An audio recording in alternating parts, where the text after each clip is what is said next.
Oh la famille, asseyez-vous bien, accrochez bien vos ceintures, car aujourd'hui, on va secouer le cocotier des idées reçues. Bienvenue sur la Volant Cool, la chaîne où on parle d'agriculture comme on parle de foot dans les buvettes, avec passion, stratégie et un peu de piquant. Tu veux faire de l'agriculture, mais tu n'as pas de terre, ni de matière. Et encore pire, tu n'as même pas un coq qui chante du matin. Pas de stress. Aujourd'hui, je vais te présenter 10 niches super puissants en agro-business à lancer immédiatement. Sans terre, sans tracteur, sans houe, même sans coque. Mais juste avec de la matière grise et un peu de stratégie. Tu vois où je vais en venir. Et toi, jeune entrepreneur, étudiant, agro-rêveur, agro-preneur, investisseur, tous les termes agro-dealer, ou juste rêveur de diaspora, j'ai une surprise pour toi. Alors reste bien jusqu'au bout. Et en passant, abonne-toi si tu ne l'as pas fait. Et mets un pouce bleu. Parce que ce que je vais te donner, c'est masse.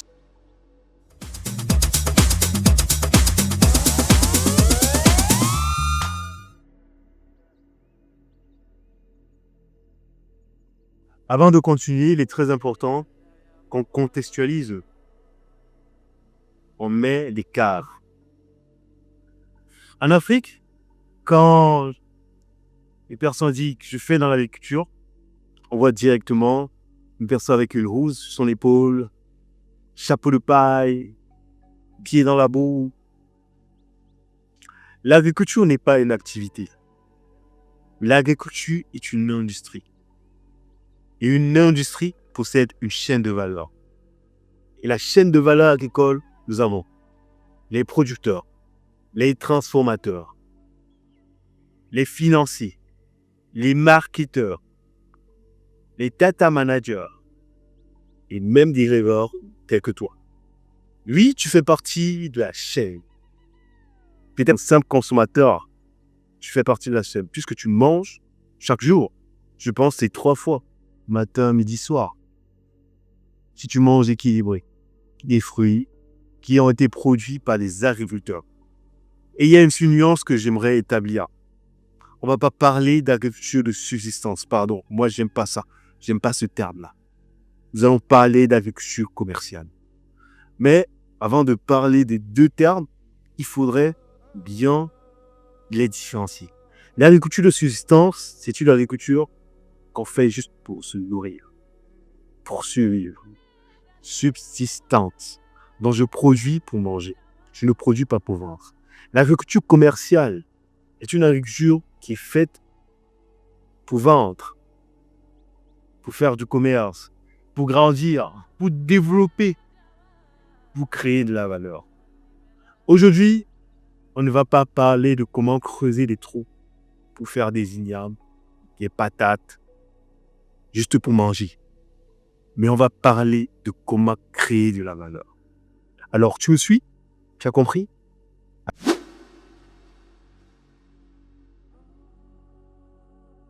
La première des niches, comme tu l'as bien vu, c'est le conseil à l'école. En Afrique, il y a des gens qui savent cultiver, mais qui ne savent pas réfléchir leur champ. Toi, tu peux devenir le cerveau qui les guide. Tu connais les itinéraires techniques. Tu connais comment booster un rendement de 2 à 8 tonnes à l'hectare. Tu peux aider les coopératives à obtenir une certification bio. Fais du coaching agricole, à distance ou en présentiel. La bonne formule, c'est WhatsApp plus Canva plus l'expérience, c'est égal à un business qui marche et qui fait du cash. Le conseil que je te donnerais, c'est de commencer par une. Je suis coach de producteur de tomates en climat chaud. Sois spécifique. Crée un petit guide PDF. Propose des séances, même en ligne. Du bouche à oreille, tu vas trouver des clients.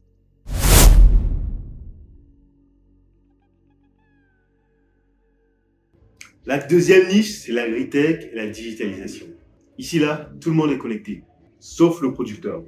Lui, il continue de planter avec les conseils de son arrière-grand-père de 1982. Si tu maîtrises un peu la tech, tu peux créer une application météo en langue locale. en langue Ewondo, Fulbe, Fulami, Swahili, même en Lingala. Une plateforme de suivi des cultures, une plateforme même d'échange et de partage d'expériences dédiée à l'agriculture. Il en manque énormément en Afrique. Un service SMS d'alerte pour les maladies des cultures, un outil de géolocalisation des marchés. Voici tous ces outils-là, tous ces petits outils de digitalisation de l'agriculture. Ouais, c'est un terme nouveau, c'est ça. Tu sais pas coder? Pas de souci. Associe-toi avec un développeur. Tu peux collaborer avec. Toi, tu as la vision, lui, il a le clavier. À deux, vous allez cartonner. Commence par un problème spécifique, bien précis. Exemple, comment prévenir les maladies de cacao à l'Ouest Cameroun? Tu peux aller de ce postulat et créer une solution mobile, simple et facile à utiliser. Surtout facile à utiliser, parce que c'est ça le plus important. Que le producteur s'approprie ton outil et puisse l'utiliser.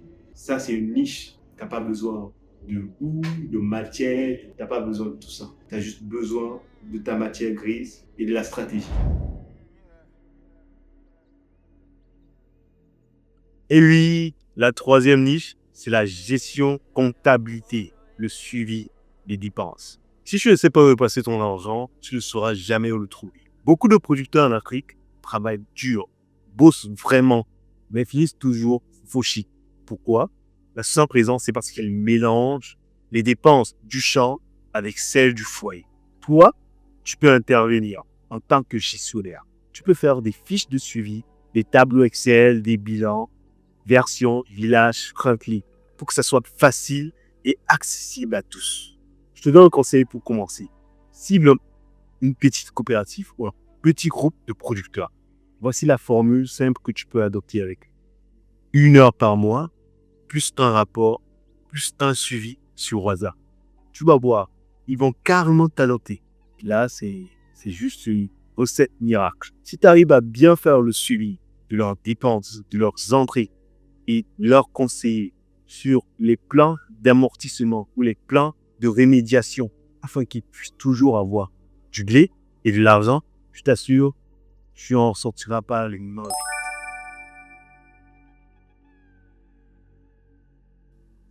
Oui, la quatrième niche, c'est le marketing agricole. Et oui, même les patates ont besoin d'un brandy.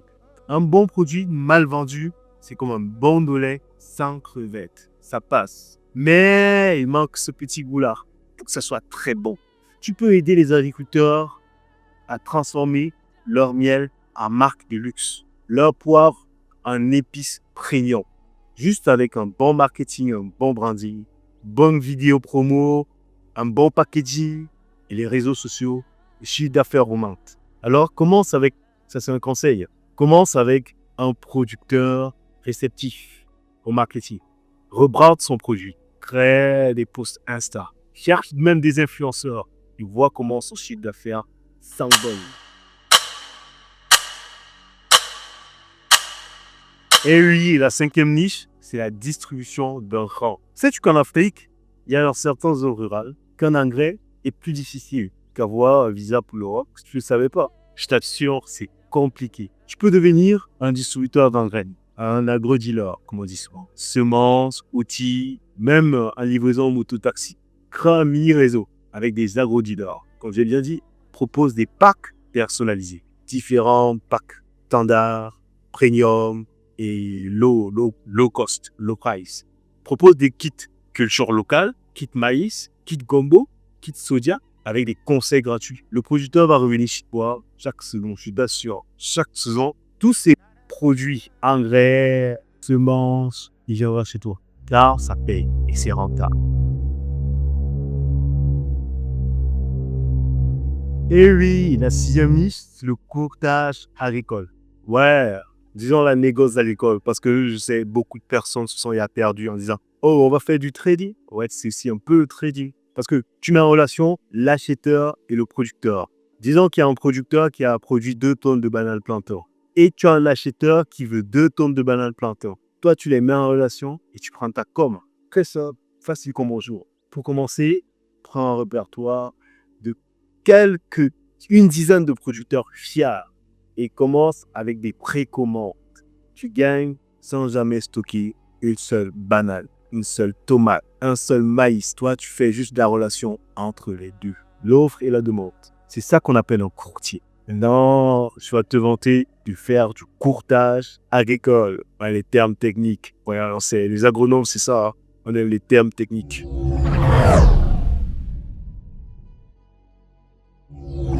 Quand on parle des niches sans terre, sans tracteur, sans tout, sans rien, juste avec votre matière grise, on ne peut pas laisser l'agrotourisme, l'écotourisme. Mais concentrons-nous sur l'agrotourisme parce que c'est le terme le plus approprié. C'est plus centré sur l'agriculture. Tu transformes un champ en centre éducatif. Les écoles, les expatriés, les touristes veulent savoir comment on produit localement, comment on produit bio.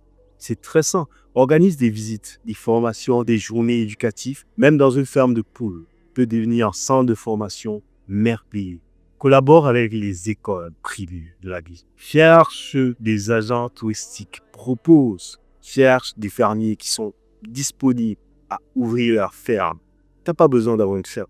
Tu as juste besoin d'avoir des fermes. Tu as juste besoin de faire la connexion avec des écoles, avec des gaves touristiques, avec des guides touristiques, avec des alliances touristiques. Tu proposes le projet et c'est toi qui gères le projet. Tu vois comment tu peux te faire du cash. Ça, c'est une niche très importante, l'agro-tourisme. Oh là là là là, nous sommes déjà à la 8e niche. Ouais, il ne reste plus que quelques niches. Hein. Mais ce sont les tops des tops. La 8e niche, c'est la location d'équipements agricoles. Tu as un broyeur, tu as un séchoir, une presse. Loue-les, transporte-les. Ne les laisse pas se rouiller à la maison. Crée une grille tarifaire. Ajoute un service de transport. Propose même des formations à l'utilisation de ces outils. Motoculteur, séchoir, broyeur, presse. Mais quand je parle de ça, ça me fait penser à une personne très, très, très importante qui m'a beaucoup, beaucoup accompagné. Il fait ça. Il fait louer ses machines agricoles de village en village. Il part avec des écréneux, je pense, de village en village. Et il gagne pas mal d'argent avec. Vraiment beaucoup d'argent. Alors, pense-y, investis sur un broyeur, un séchoir, une égreneuse. Pendant la campagne agricole, lors de la récolte, tu peux aller de village en village et tu te fais un max de blé. Juste avec des forfaits tarifaires. Utilisation pour combien de tonnes de maïs. Au lieu de laisser ça moisir à la maison. L'utilisation personnelle pour un équipement agricole, c'est un crime. Même si tu as un tracteur, fais oui. Le maximum de personnes doivent en profiter. On ne peut pas parler de toutes ces niches-là sans parler de la création de contenu. Oh, on peut pas. Parce que si tu fais ça, c'est un crime. La vulgarisation agricole est un business terrible. J'ai parlé en premier des formations, du conseil agricole. Mais la création de contenu, nous sommes dans l'ère du digital. Ne nous mentons pas. On a besoin d'agro-influenceurs. On en a besoin. On a besoin du pléthore d'agro-influenceurs en Afrique. YouTube, TikTok, podcast, blog. Crée du contenu agricole qui inspire. Tu éduques, tu valorises, tu racontes l'agriculture comme une série Netflix. Pour arriver à ce stade-là, vraiment, il y a les steps, c'est step by step. Donc, on va commencer petit à petit, comme une petite série à la Nollywood. Après, on va arriver à Netflix. Bientôt. Filmer des champs, des erreurs, des réussites, et des viviers, des vieux dans les villages. Je vous dis ça cartonne, mais il faut aller au-delà. Créer de la valeur. C'est le plus important. Pour moi, quand j'entre sur YouTube, que je cherche agriculture, je cherche quelque chose qui va m'éduquer, qui va m'élever, qui va m'aider concrètement à mettre en pratique ces choses-là. Là, c'est une niche très importante, la création de contenu. Si tu es éloquent et tu as une bonne expression vocale et tu sais te présenter devant une caméra, c'est pas facile, hein? C'est difficile. Alors, fais la création de contenu agricole. Deviens un labo influenceur. La dernière niche, elle n'est pas la plus facile à mettre en place. Elle n'est pas ici la plus difficile à mettre en place, mais c'est une niche très compliquée. l'agri-fintech. Tu peux monter une plateforme de financement participatif. Tu peux aider les jeunes entrepreneurs agricoles à obtenir des capitaux. Parce que quand tu veux faire de l'agriculture pour de l'argent, de l'agriculture commerciale, tu as vraiment besoin d'importants capitaux. Il faut faire du crowdfunding, créer une micro-communauté, proposer un système de garantie via coopérative, lancer petit. Et il faut être super transparent parce que c'est l'argent des gens. Donc, je pense qu'il y a une plateforme comme ça qui existe. Soit c'est au Sénégal, soit c'est au Burkina Faso. Il y a une plateforme où des fonctionnaires investissent sur des projets agricoles. Tu peux investir à partir de 500 francs, non, de 5000 francs. Tu peux investir à partir de 5000 francs, 10 000 francs. Là, tu investis. Tu as une part dans les actions. Maintenant, quand il fait son poulailler ou il fait sa ferme de maïs, quand il fait les bénéfices, il te donne ta part de bénéfice. Tu as un retour sur investissement. Et il y a maintenant des sécurités contre le risque de perte et tout qui garantit ton investissement. Je pense qu'il y a une plateforme comme ça au Burkina Faso. Il doit aussi y avoir une plateforme comme ça. Il n'y a pas encore de plateforme comme ça, je pense, en Afrique centrale. Sauf si je me trompe.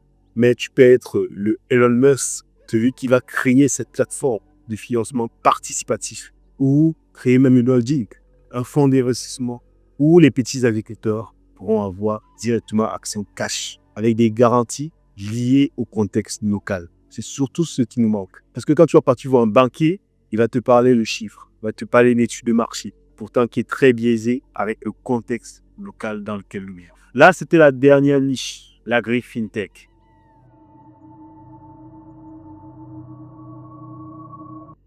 Si tu veux aller loin, si tu veux qu'on creuse ensemble ta niche, ton projet, ton idée agricole, je te propose un service de consultation stratégique avec l'Agronome Cool. On analyse ton profil. On choisit une niche adaptée à tes forces. On crée une feuille de route pour directement passer à l'action. 30 minutes avec moi peut t'éviter 3 ans d'erreur. Je t'assure, j'ai fait l'école pour ça. Comme disent souvent les dents, j'ai fait l'école pour ça. L'agriculture, c'est plus qu'un champ. C'est un empire. Et l'empire commence par une idée bien cultivée. Abonne-toi, partage à ton réseau et dis-moi en commentaire laquelle de ces niches t'aimerais qu'on développe en profondeur dans la prochaine vidéo. C'était ton gars sur l'Agronome Cool. Et à très bientôt. L'agronome cool pour une Afrique fertile. Avec toi, ensemble, on change de style.